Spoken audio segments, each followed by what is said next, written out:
Sneakers and Cleats, the podcast.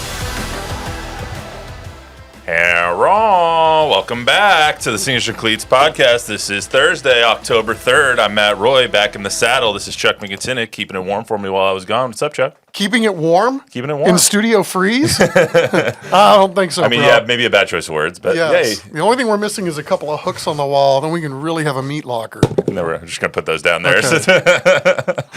What's going on? How was Spurs Media Day and all that stuff? I was out in Kansas City seeing my in-laws. Yeah, how'd that go? It was good. You got a present on your desk. I brought you some Arthur Bryant's barbecue sauce. Nice. See? Yeah, you haven't even been in there yet. Look at that. No, well done, Matt Roy, Employee of the Month. I know. I can't have you guys getting mad at me for being gone, so I wanted to bring presents. I come bearing gifts. So Yep. Busy week, obviously, right? Spurs start up, Astros get bounced, so at least there's one less thing on our plate. Cowboys don't have any depth. Cowboys have no depth. We've got a lot going on. Well, they have depth. It's just we don't know what it's going to look like until probably this week. It's going to be tested, that's for sure. Yes. It's going to be tested. But yeah, like we said, got a lot going on. Before we get started, I want to remind everyone, subscribe to the YouTube channel, both Fox SA and News 4. And if you're listening to the podcast version, go ahead and like, review, give us a 5-star rating, tell us what we're doing right, what we're doing wrong, all that stuff that helps the metrics out a lot. Like we said, got a lot to get to today. Cowboys depth going to be tested. Demarcus Lawrence, Micah Parsons, Brandin Cooks now on the injured, going to be injured for this coming up week on Sunday Night Football. Plus, there's a certain receiver who wants out that might want in to Big D, so we'll see what's going on there with Davante Adams. Spurs going through practice this week. Wemby talking again today, so we'll talk about their season opener here coming up in a few weeks. Their first preseason game is on Monday. Isn't that crazy? Totally insane. I actually, it really creeped up on me. Don told me that about 10 minutes ago, and I was like, what? What do you mean it's on Monday? The season that never ends. NBA basketball. Exactly. It's like hockey now. Hey, it's always hockey season. We love hockey. And then High School Hype Squad's back. Week 6 of the high school football season is here. We'll go through our TNL Top 10, a little bit of a shakeup on that list.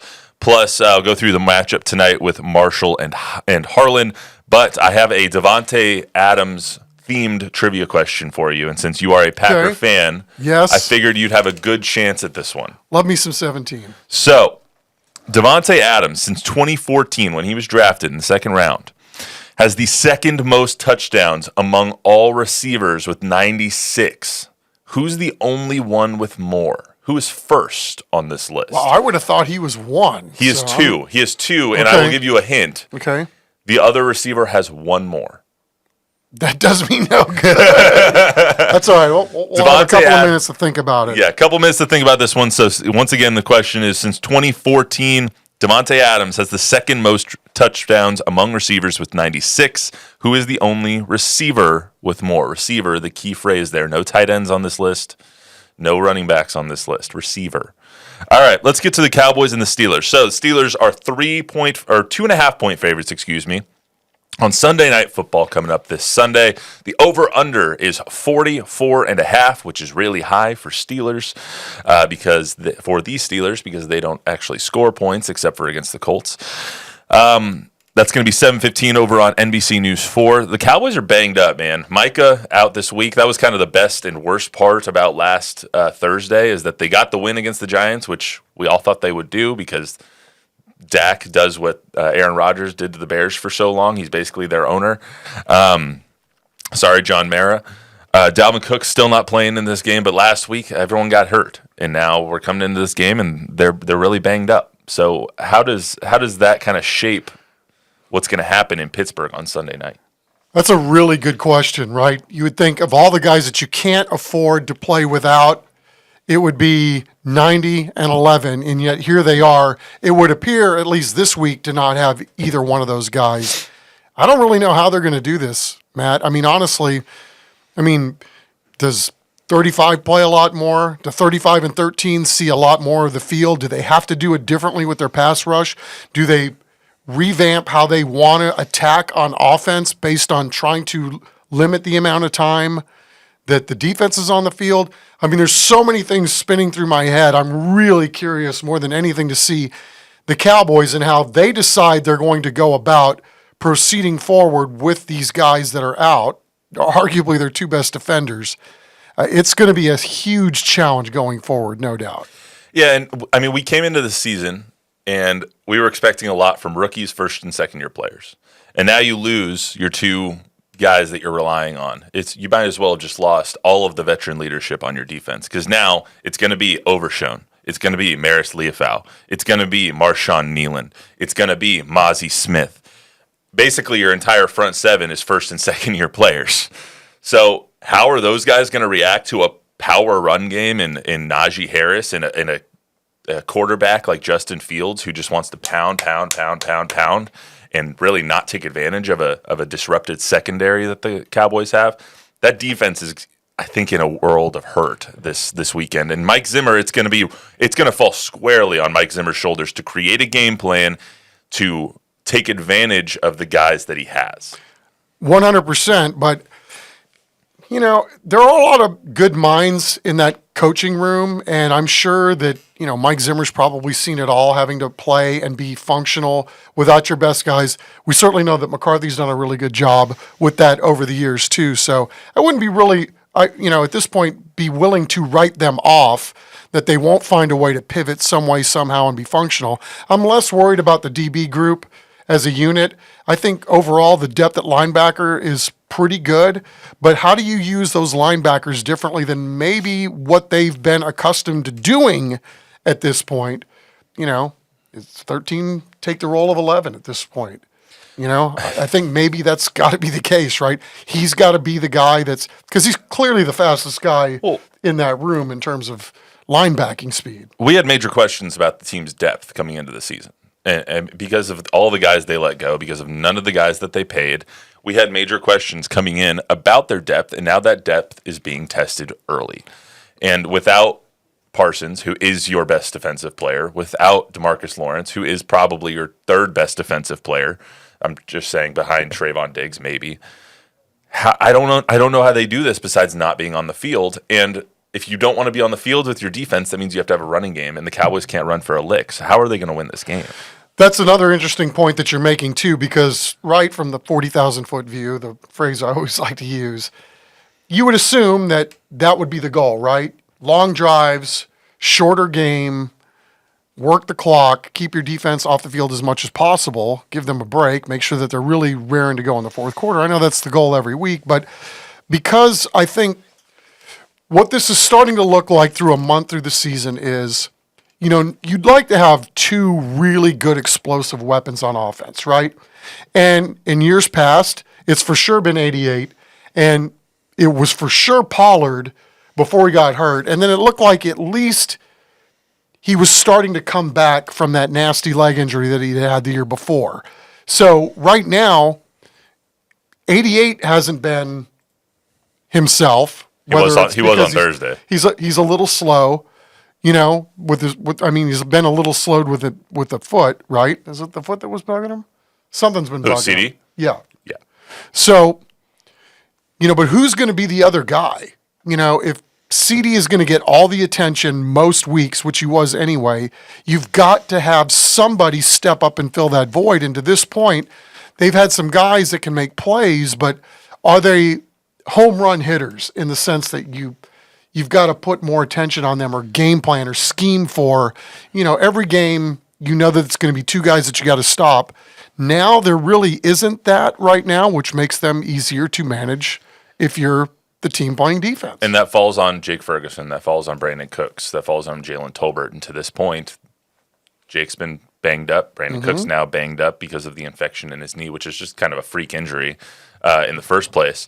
But Jalen Tolbert has been okay. Jalen Cooper, been okay. Ryan Flournoy is going to make his debut this week. Maybe he'll give them a spark in the offense. But if you want a spark on your offense, you need a running game. And to this point, they haven't activated Dalvin Cook yet, which is a little peculiar, I think. You see guys that are signed to practice squads and then playing the next weekend, and I don't know whether it says more about Dalvin Cook or whether it says more about the coaching staff not believing in Dalvin Cook that much, that they haven't elevated him yet, or maybe they believe more in Deuce Vaughn and Rico. Rico is obviously the number one back now. I think that's unquestioned. Zeke his snap count has fallen precipitously since week 1. You need a running game to win this game. And if you can't run the ball it's going to fall squarely on Dak's shoulders, and I don't know how confident everyone is if everything is on Dak, because it seems like right now Dak's going to have to put on the Superman cape for the next 2 weeks. I think so too, and they need a wild card out of all this, right? So who's the guy that's going to be the guy that out of everybody has the potential to really shock you and make some plays? Is it 9? Turpin? I mean, is he going to have to make some play, a big play, do something? I mean, he's the guy that's capable of providing a spark or being the quote-unquote wild card. But yes, I mean, given how much he's still learning about playing the position at the big league level, I mean, again, it's a big ask. We've just talked a lot about Turp, and I feel like every time, if they wanted to use him like that, they would have already. No, I think you're right. Like, or if they felt like he was capable of handling that load, they would have done it already. But now they're being forced to, at least this week, with Brandin Cooks being out. Well, I feel like it's not just this week that they just need more explosion on offense. And to get that, you might want to trade for a disgruntled receiver. I was hoping you would get to that topic. Out in Oakland. Excuse me, not in Oakland. Las Vegas. I still do that.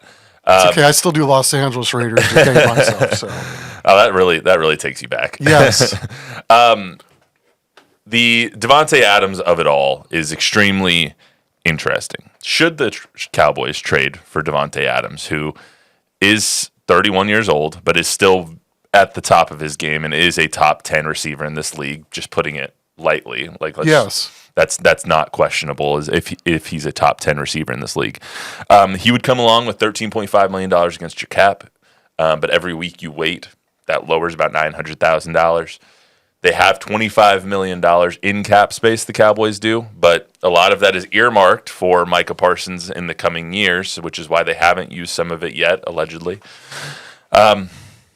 There's reporting out there that they were interested, but not at the asking price. Then there was reporting that the Cowboys like their receivers the way they are right now, and their receiver Well, they have to say that. They have to say that. Yeah. So should the Cowboys trade for Davante Adams? Well, I mean, if we're just playing, tiddlywinks here and spitballing, and yes, absolutely, they should go do it, right? Who wouldn't want this guy on their team? Can you imagine Dak having 17 and 88 on the same team? I mean, I'm sure most people would salivate at this point. And to your earlier point about how slowly the running game has come along here, granted, it's only the first month of the season, and there's a long way to go. But again, if you're looking, and I think in their mind, they know that they would need another explosive player. It's how do you measure where they're at, what they don't have right now, what the schedule looks like. You're sizing up everybody else around the league. How much do you go the rest of the way all in based on what you've seen so far, given what your injury situation is? Great point about 11 coming up with a contract, but could you do it differently? I know they've got a lot of dead money that they have to navigate through next year too, but maybe you could get Davante Adams to redo his deal. But I mean, I would do it. But again, we're playing fantasy football. These guys are playing with real money. We're literally playing fantasy football. I mean, I don't know if you're thinking long term, I definitely don't do it. But if you're thinking this year, here's the thing, and you're playing like this is, and certainly the way they've signed contracts and given those away, they seem like they're going for this year. Yeah, here's the thing. I think it would take a lot of negotiating on their part to do something along the lines of what the Texans did with Stephon Diggs.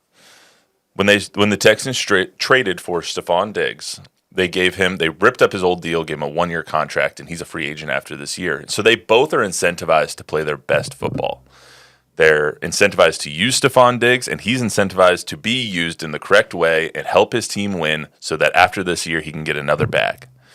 If Davante Adams would be willing to do something like that, maybe rip up his deal, re-sign for just this one, these 9 games, 10 games, 11 games, whatever it is that they have left when they trade for him, and then he's free to go wherever he wants after this, whether that's the Saints, whether that's the Jets, to go with Derek Carr in New Orleans, or to go with his old quarterback Aaron Rodgers in New York, then he's welcome to do that.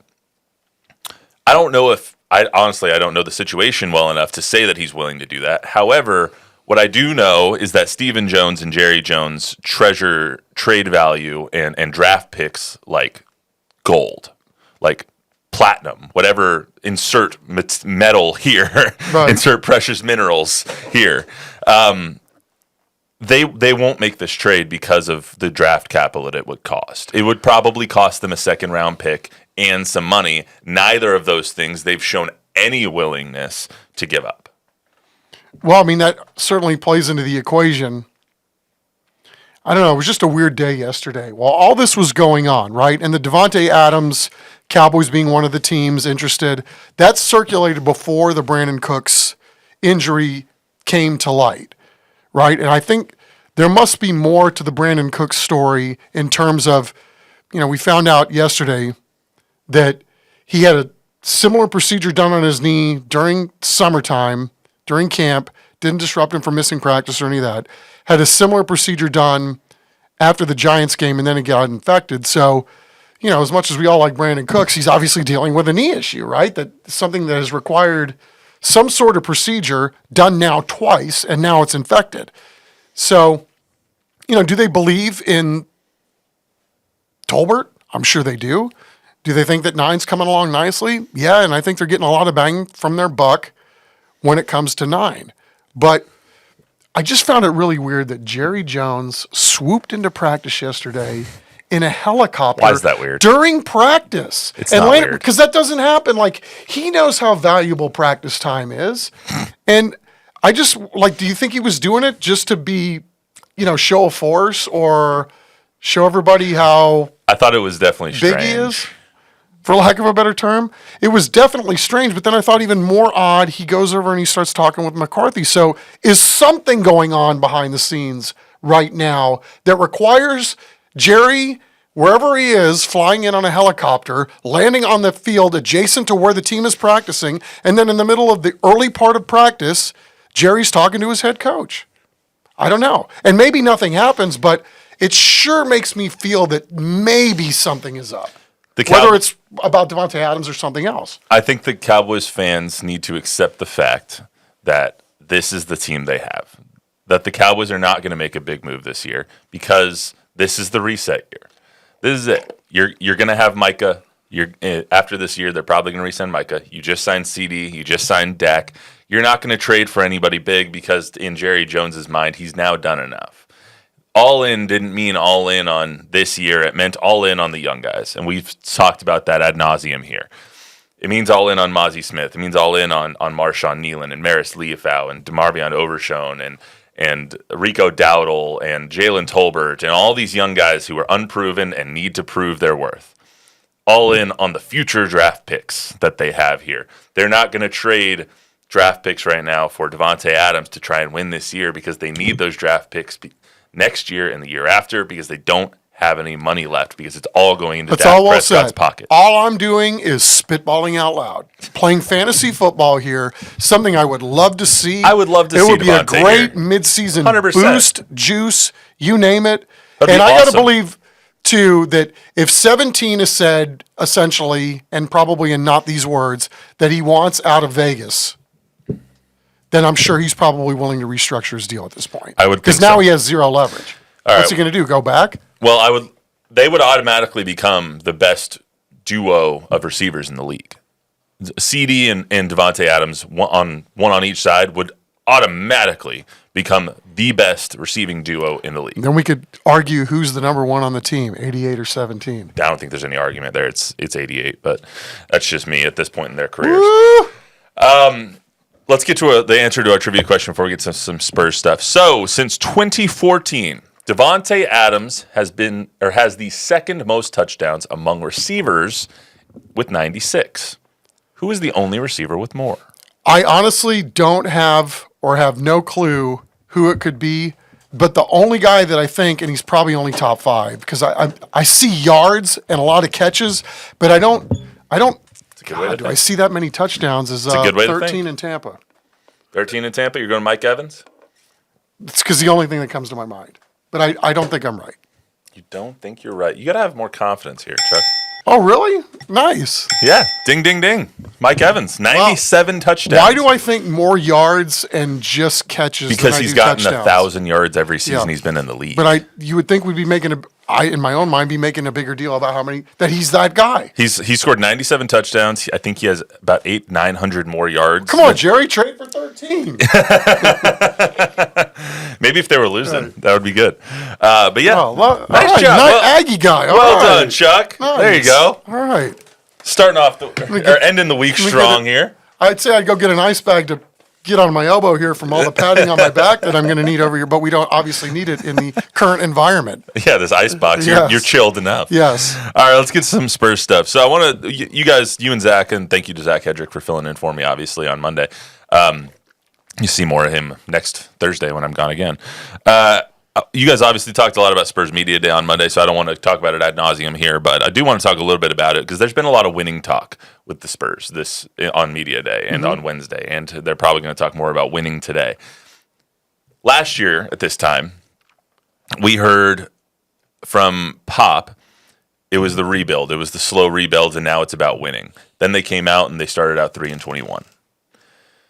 This year, it seems like they're doing the same thing. They're talking a lot about winning. This year, it's about getting better, but it's also about putting wins on the board. It's about improving, but it's also about, helping out that left-hand column. Do you believe it more now? Are you confident more in the Spurs trying to win this year than you were at this time last year? Wow, that's a tough question. I hadn't thought about it in those terms. No, because I was pretty confident. I thought they would be better, winning more games, and then it turns out they won, the same amount of games. So I would guess yes, because I don't think Chris Paul and Harrison Barnes came here to lose, right? I mean, yeah, you could maybe say that, okay, Chris Paul is just grabbing bags at this point in his career, but there's something about those guys and where they've been that I can't see them in locker rooms or being in a locker room where they're going to be very quiet if there's a 3-20 start, right? Or something gross or stupid, or, they're going to be very boisterous and they're going to do everything they can, not only as ball players, but as leaders and guys who've done very well in this league to make sure that they win more games. So I guess, yes, having spitballed this out over a microphone, yeah, I do feel a little more confident that they're gonna win more games this year than I did this year. I think I am as well, and that's because of Victor for one. He's listed 235 now. I don't think I quite believe that he's 235. I think they're embellishing a little bit. He might be around 225, but you never know on that long frame of his. He said that he was asked about awards. I think you guys played the SOT on Monday. He was asked about winning awards and what that means to him. And he's like, well, I'm about winning, and with winning comes those things. And so to him, and Victor has said that from the very beginning, it's about W's. And with that comes, the defensive players of the year and the most improved players of the year, the MVPs, the All-Pros, the All-NBA teams, all that stuff. I think that this year is going to go as Victor goes, but it's also going to go as the continuity goes. With Chris in tow, obviously, Coach Pop was playing coy with how much Victor and Chris have played together so far, but I think I'm more confident in saying that they're going to win more games this year than I was last year, just because you can't really win less. I mean, Victor's not. That's fair. Victor's not getting worse. Yes. This team is unquestionably better than they were last year. I think Chris, obviously going into year 19 or year 20 in the league, is not the player he was, but he's exactly what this team needs. I think Harrison, going into his 13th year in the league, is going to be exactly what this team needs. You now have people on this team who know how to win, who have won at a high level, who have won a championship in the case of Harrison Barnes. Obviously, Chris hasn't. Last year at this time, you had your biggest veteran, your most tenured veteran was Doug McDermott. And I love Doug, but that doesn't mean that he is, the end-all, be-all when it comes to winning. He hasn't won anything in this league. He is a journeyman three-point shooter who is a good dude and helps the team as a role player off the bench. He's not Chris Paul. He's not Harrison Barnes. Stephon Castle's development is going to be key with this team as well. But when you look at it, and if you're simply just asking the question, is this winning talk BS or is it not BS? Because I think we all agree that last year's was obviously BS. I don't think it is this year. I think them getting to 40 wins, them getting to 41 wins, them taking that step, learning how to get victories with Keldon and with Jeremy and with Devin, all they've done is lose in their careers so far. Can they win games? I think that they want to see that happen. I'm with you 100%. The thing for Media Day that I thought was really surprising was Pop saying that where he felt Victor benefited the most from playing at the Olympics was that FIBA is more physical than the NBA. And I thought, man, I cannot believe he said that out loud. Why? It's true. We said that all summer. No, I know that. But for somebody on the inside, I mean, that didn't sound like it came from a place of warmth. And I mean, yes, we've all talked about this, but I mean, again, it's why, do we want to see, like, if you can say that, I mean, man, this is just not the world that I grew up in, dude. I mean, we used to laugh at FIBA basketball. I mean, our boys would go over there and kick their ass and just dominate them whenever we had international play, and we would be physical and they would back down from the physicality. And so to see that this is flipped in my lifetime, I think it's a pretty sad indictment in terms of where the NBA is as a whole. And I think, at least from my own personal experience of, watching what goes on in these games, some nights, again, I just was surprised that came out of a head coach's mouth, and especially with one that's got as many skins on the wall as that guy does. One other quick thing for you. Pop was criticized a lot last year for sitting back and watching, kind of letting the young guys figure it out. Mm-hmm. Do you think we're going to see a different kind of Pop this year? Or do you think it's going to be similar because he has the people like Chris and Harrison on the court now to kind of be those coaches on the floor? Do you think we're going to see the same kind of laid-back Pop? Or are we going to see the, get in your ass kind of Pop? Yeah, I mean, I don't know. I mean, because we've seen both. Well, no, of course. I mean, that's all we saw forever. And I don't know that some of that stuff wasn't going on last year. I mean, they don't let anybody into practice to let you see what's actually going on. But I think it's a little easier probably now for Pop to go kick some ass if there's a guy like Chris Paul who's also kicking the ass. Mm. Or, I don't know if Harrison Barnes is necessarily going to be the guy that's, lighting fuels under guys' seats. But I don't know. That's going to be a fascinating dynamic because at some point you have to, at least I think, you want somebody stern, and not everybody's motivated by that, but most guys are. Right. If there's the fear factor or, the threat of maybe losing your job or being traded, or that tends to usually motivate guys in a certain direction. So I don't know. We'll see. I don't know. Like, again, I don't know that wasn't necessarily going on last year, but man, we know how Chris Paul has made a career out of getting under the skin of other people, but he's been a winner everywhere everywhere he's gone. So I don't know. I just think it's a lot easier if you've got a player that's, willing to talk the talk and walk the walk at the same time, and he's probably that guy. We're going to be talking a lot more about the Spurs in the coming weeks. Obviously, the season kicks off in 3 weeks from today. 3 weeks from today. The preseason kicks off on Monday. We'll talk more about that on Monday as well. So if you want more, just make sure to subscribe to the News 4, Fox 29 YouTube channels and to wherever you get your podcasts if you want the audio version. Let's get some high school football. High School Hype Squad coming up. Week 6 of the high school football season. We'll go over our TNL Top 10, and we'll go over our matchup of the week, which is Harlan versus Marshall, coming up tonight in Ferris Stadium. Obviously, I have my Taco Cabana Thursday Night Lights shirt on. I want to start with Piper. I was going to put, what surprised you the most, but the game Piper played on Friday night against Smithson Valley was one of the best high school football games I've seen in my entire life. Piper now 5-0. They won the game against Smithson Valley 39-36.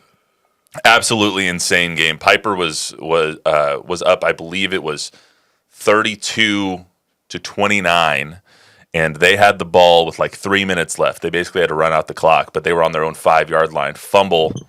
Smithson Valley recovers it on Piper's 5. They go into score. They take the lead 32-36. Seemed like a blink of an eye later, Piper is scoring a touchdown. They win the game 39-36.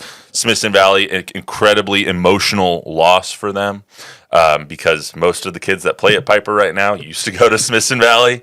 So I just not enough can be said about how good of a job Nick Rogers is doing. They're now the 8th ranked 5A D1 team in the state after a win over Smithson Valley. So they're going into a bye week. They play Seguin next Friday, October 11th. Just not enough can be said about how good of a job Nick Rogers and Caden Keith and Isaiah Champagne and all those guys are doing up there. 100% rubber stamp what you just said. I couldn't have said it any better. I mean, you They're saw phenomenal. it, you were there. So Yeah, they're phenomenal, man. I want to talk about Alamo Heights a little bit. They defeated they defeated Bernie last week. They beat, I think the game was 35-28 against Bernie. They were tied at 21 at halftime. That was probably their toughest game of the season. That was now their 29th straight district win for them, which is really saying something for Alamo Heights because their old district, no disrespect to all the teams in that SAISD league, but Alamo Heights was the cream of the crop in that league. And now that they're now in a new 5A league, they're beating teams like Bernie. It shows you how good this team really is. no doubt, because Bernie's really, really good, They are. really, really Shea talented. Hendricks does a great job with up there. 100%. So, maybe, again, I'm sure I'm like you. I mean, this whole 5A, these teams that are in 5A really give you goosebumps about what might be at the very, very, very end of the year. Yeah, and Alamo Heights is now the 3rd ranked team in the state according to Dave Campbell's 5A D2 rankings. Like, this team is not just good, San Antonio good, but they're Texas good. Like, this team has the ability to win state, and I feel like we can't understate that enough. Right. They are now going into Harlandale this week. I believe they're at Harlandale, 7 p.m. on Friday. They have not lost to Harlandale since 1980. 1980 is the last time they lost to Harlandale. So I don't think I think they'll continue that streak and probably win tomorrow night. Steele is our number 3 team in the TNL top 10. They're 4-1, 1-0 in district. They defeated Clemens 55-12. The Knights rebounded from their Austin Westlake loss. Obviously, they scored 50 plus points for the 3rd time this season. Don't really have to talk about that one too much. I think we're expecting Steele to dominate the rest of the season. Westlake was obviously their toughest game. They do East Central, though, this week, no pushover. They beat Bernie 52-49 2 weeks ago. They just beat Judson last week in a hell of a game. I think they went down 20. Judson scored a late touchdown with like 2 minutes left, took the lead 23-22, tried to go for 2-point conversion, missed it. And then East Central comes back, gets their own touchdown, gets their own 2-point conversion, ends up winning by 7. So East Central, no pushover in this one. We're going to kind of speed through these a little bit because a lot of teams are either coming off a bye or they don't have a game this week. So Southwest, they had no game coming off a bye. They're going to play their toughest game of the year tomorrow against Southside in Dragon Stadium, 7:30. It's actually the first game in their new press box. So all right. Hopefully we'll send someone someone down there to check out the new digs. Brennan, the hottest team in Texas probably. They coming off their bye week, they are now in the Dave Campbell 6A rankings at number 24, which they deserve because they have a couple of huge wins over Harlan and Smithson Valley the last couple of weeks. Tonight they play O'Connor at Gus, 7:30 game. John Jay, I want to talk a little bit about John Jay. They are now 5-0, 3-0 in district. They beat Eagle Pass, win 18-0. When the redistricting kind of came out for all the teams, you took note of John Jay because they have a lot of travel. They're going to be going to Eagle Pass, to Laredo for a lot of their 5A games, which good for them that they went down from 6A to 5A, but whole lot of travel for a high school team. They're now 5-0, 3-0 in district. Looks like they're going to start running away with this stuff. So what does that say about Gary Gutierrez and that squad to get his team ready and travel all that much? And you think about what they lost last year, right? His own son included playing over at Navy. Good for him. But they're doing it differently, right? This, like, D'ing up, like, you're shutting out guys. I don't care who it is. I mean, Eagle Pass, they're used to playing, or Eagle Pass win. I mean, those Eagle Pass schools are used to playing San Antonio schools. I mean, to be shutting down teams like that, and then they had a close, low-scoring game the week before, too, if I'm not 9-3, mistaken. I believe. So, I mean, hats off to the John Jay defense, bowing up. I believe they've only allowed 155 combined yards in the last 2 weeks. No kidding. Yeah, I believe I read that this morning. Sounds like a story. I mean, maybe we got to get out there. They're on a bye this week. They play Laredo Figueroa October 10th at Gus next week. New Braunfels, close game against Victoria East, 23-21. They're now 4-1, 2-0 in district. They have a bye week this week. They scored all 23 of their points in the second quarter. Ended up holding on for a win against Victoria East. Their next game is against Bernie Champion, 7 p.m. I believe it's tomorrow. Taft is number 8 in our TNL Top 10. We're going to get into Taft a little bit right now because, oh my God, what a TNL game we had last week.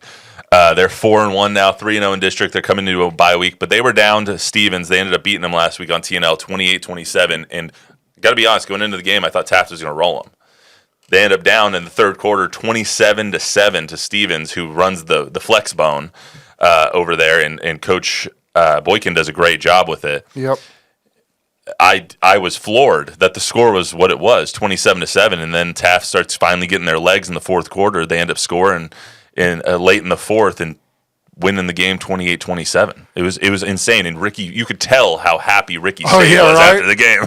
I'm surprised he didn't try to body check you. I thought he was going to. Yeah. No, I mean, just talk a little bit about that game, Chuck. It was phenomenal. No, it really was. I think.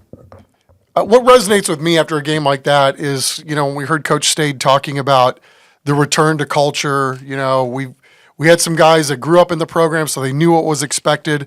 And then Coach Stade felt like, he said, I felt like maybe it was a little stagnant and maybe a little laxed. We got a bunch of kids that weren't here when we first started, so they went back to their roots, reaffirmed with the coaching staff, this is what we want. And you feel like when you win a game like that maybe some of those lessons or some of the plans that they had in place to try to build culture maybe reared its head in a time like that. I mean, you never know. Maybe that's an absolutely horrible stretch, or maybe it was just, damn fine football team coming back and winning a ball game after it didn't put its best foot forward. But no matter what happens, those are the moments that you see, a lot of things come out and didn't see it coming, I can tell you, when it was 27-7, that's 100%, for sure. 100%. East Central comes in at number 9, 4-1, 1-0 in district. They just defeated Judson 30-23. Talked about how entertaining that game was. The Hornets off to a good start in their quest for their second winning season in the last 10 years, so hopefully they can do that. I think I speak for everyone when I think they'll be 4-2 when we have this talk to this point next week, because they play Steele tomorrow. They play Steele tomorrow, 7:30 at Lenhoff. I'm curious to see what they do, right? Because I full disclosure, I haven't seen him play at all this year, but I know Coach Hubbard does a great job there. So I'm curious to see what they do against Steele. I know they'll be ready for that fight. So let's go. Bring it on. Smithson Valley coming in at number 10. 3-2 this season. Those 2 losses are by 3 points to Piper and by, I believe, 11 points to Brennan, who's a 6A team. So I don't hold those 2 losses against them. Those are 2 of the best teams in the state. So 3-2, 0-1 in district. Next game, they have a bye week this week to kind of lick their wounds after that emotional loss. Next game is against Wagner next Friday at Ranger Stadium. Let's talk about our TNL matchup of the week real quick before we get out of here. Harlan, 3-1. They scored 57 points last week in their win against O'Connor. It was a close game. I went to that one to shoot for us, and it was close at first. Guys going back and forth. O'Connor actually had a 17-10 lead, and then Harlan just took over in the second half. Whole lot of really good players left because of graduation. Elijah Walton, who was our defensive player of the year last year on the News 4 side. Noah Ferris, obviously their all-everything quarterback, left because of graduation.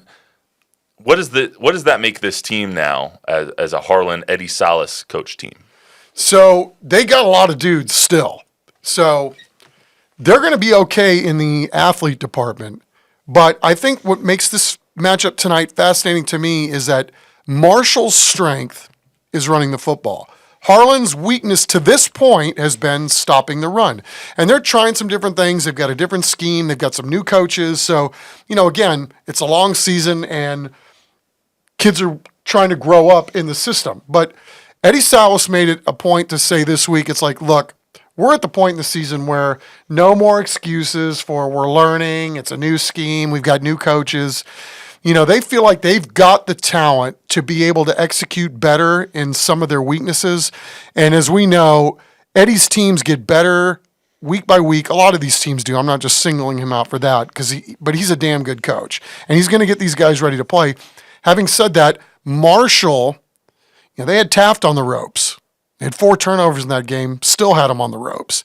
This is a team that if they protect the ball, they can dictate how you play football if they can control the football and make sure, more importantly, if they can protect the football. So I'm super curious to see how it plays out because, like you, Matt, I thought last week it was going to look a certain way, and next thing you know, nope, because you know what? Stevens is well coached. They got some dudes too, and they're young in certain areas, and they're all growing up. So, how big of a leap is Marshall going to make this week? Harlan on a short week? A lot of moving parts here, but that's why we tee it up, right? I mean, it's going to be a lot of fun. Yeah, Tim Williams is a great coach too. Yep. We didn't get a chance to talk to Tim Williams this week. We talked to Coach Salas, who we'll hear from in just one second. But Marshall and Harlan always kind of circled on your schedule. You like to see how these teams match up, and Marshall kind of gives you those Stevens kind of vibes where they do a lot of different things to where they can stay competitive with bigger schools like Harlan and all those guys. So it's going to be a really interesting matchup tonight. I think you laid that out really well. It's kind of strength versus weakness on both sides of the ball for these guys. But Harlan can score a lot of points. They got some dudes. They're gonna stress out Marshall's defense, especially Peyton Matthews. Yep. Peyton Matthews is phenomenal. He's a great multi-sport athlete over at Harlan, and I'm going to be really entertained just watching him from the sidelines. I'm disappointed. I heard this week from Coach Salas that Peyton Matthews, he didn't nominate him for our high school all-star game. Boo. The reason why? As soon as he gets his GED, he's off to Rice. Yep. So he won't be available because he'll be playing college football. I mean, I guess that's sad for us. Obviously, great kid. And, we got to vote. We got to vote on that on Monday. If you're going to Rice to play football, man, you're elite in more than just athletics. Let me tell you. All right, let's hear from Coach Salas, and then we'll get out of here. Team looks like they're doing really well this season. You got the one blemish, but it was like, how has Coach been able to assess what you guys have been able to do so far? I'll tell you what, it's been a great growth year for us. We have a pretty experienced offense minus the top spot at quarterback, right? And so it's been a lot of fun being able to coach that position, making sure that position is growing exponentially, and it has been, and so we're excited for his growth. We did have another quarterback get injured early, and we're excited to get him back in a couple of weeks, and so, from the offensive perspective, I think we're heading the right direction. On the defensive side, new coordinator, new scheme, new kids. We have 3 returners only coming back. But I'm going to tell you, it's been a lot of fun coaching that group because, they're hungry to learn. They accepted the change, and they're fighting through it. And I'm going to tell you, every week it's showing how good they can be. You said something that's very interesting. I've heard this said from Coach Pop a handful of times. He really enjoys the teaching of the young guys on how to play professional NBA basketball. You seem to enjoy that same thing. What is it about taking these young kids and molding them into the great athletes that you guys are working on? What makes that so special for you coaches? I think as coaches, once you have a couple of kids for 2 years or so, man, it's kind of routine for them, and they kind of get it, and you're giving them little nuggets here and there. But when you take a player who's young, has no bad habits, right, and he's capable but doesn't know anything on scheme, position, anything, to see him grow exponentially every day, you watch him on film, that's what coaching is about. That's why I love and enjoy doing it. I don't want to have a team that's obviously not experienced at all, but it's really nice to see that. And then with the older guys, as they're getting older, you get to teach, leadership. There's more in leadership there, but the younger ones, you're teaching skills to get through these games and be successful. And so I love it, enjoy it. I could go home every day and go, man, I made a difference. What's keeping you up when you're watching this film on this Marshall team that they're going to present some challenges for you guys? We haven't played Marshall in many years, and I know Coach Williams does an amazing job at outflanking players, teams and movement and so forth. And so it's a challenge. Marshall has always had tough kids that play hard, run hard, tackle. I mean, they do all the things they need to do right. And for us, it's a challenge. We still have a young defense, and we want our kids to match that intensity, And so for me, the challenge is where are we at now? We always feel like instead of looking at just our opponent, we look at ourselves and go, where are we at? Where do we stand? Did we get better from a week ago? Did we get better from yesterday? And I think if we keep going in that direction, good things will continue to happen for us. Always good to hear from Coach Salas, and I can't wait to tee it up in here in just, about 8 hours. Yes. Yes. Yeah, I'm always looking forward to this too, man. Ferris Stadium, backyard brawl. Let's go. All right, that's all we got for you today on the Sneakers Cleats podcast. Remember to download, rate, review, subscribe, give us a 5-star rating, tell a friend, tell an enemy. We will see you right back here for some more Spurs and hopefully Cowboys victory Monday coverage on Monday. We'll see you then.